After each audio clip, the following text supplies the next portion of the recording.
Hey, it's Marco here from Victoria, British Columbia, Canada. Behind me is my Tesla Model S I've now had for 6 years and 200,000 kilometers. I did an update at 150,000 kilometers, so I'm doing one now again. First of all, let's start with the battery. When I bought this car, it charged up to 383 kilometers at full charge. Now it charges up to approximately 350 kilometers at full charge, a drop of approximately 9%. Let's put things into context. So first of all, I drive more than 95% of people. I bought the smallest battery that was available at the time. The range has dropped 9%, and I still have no issues with the range, and I still have no range anxiety. And why is that?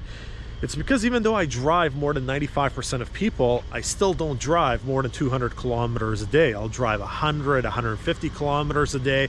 I'll come home and I'll charge.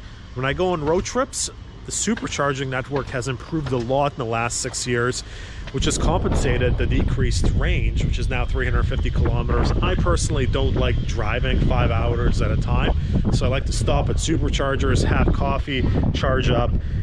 The range, zero issues for me, even at 350 kilometers. I could probably make this car work for 10 more years, even if the range dropped down to 250 kilometers. Secondly, maintenance.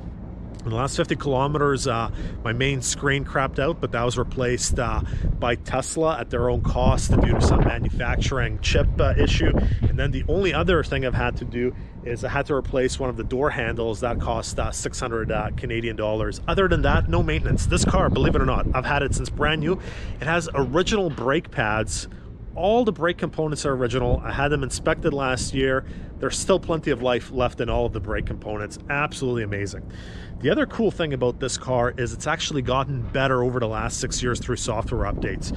For example, and there's too many things to list, when I bought this car, it did not read me my text messages. Now it reads me my text messages, and I can reply using voice to those text messages. Also, when I had it brand new, it did not have auto high beam. Now it has auto high beam. The interface has been improved. The regenerative braking has been improved. There's been so many improvements to this car over the last 6 years. It's vastly better than it was when I bought it 6 years ago, which is kind of amazing. The other amazing thing about this car is it drives like it's brand new, even though it has 200,000 kilometers on it. So most cars at 200,000 kilometers, you can really feel it, especially internal combustion engine cars. This car accelerates smooth as it can be. It's like day one.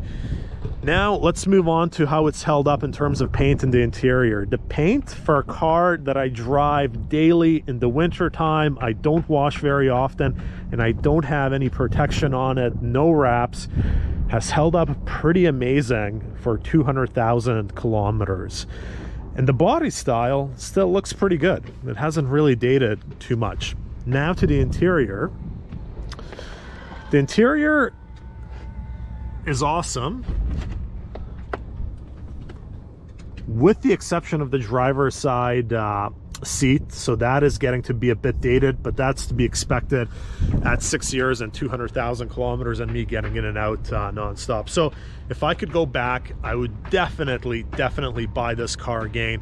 It's been the best car I've ever had. It's been the cheapest car to maintain that I've ever had. It's been the most reliable car I've ever had. It's been the only car that's actually improved a lot since I've bought it that I've ever had. And 200,000 kilometers and no gas spent. So if you're considering a Tesla and you're worried about longevity, that is one concern I personally do not have. That's it for this week. Marco from Victoria.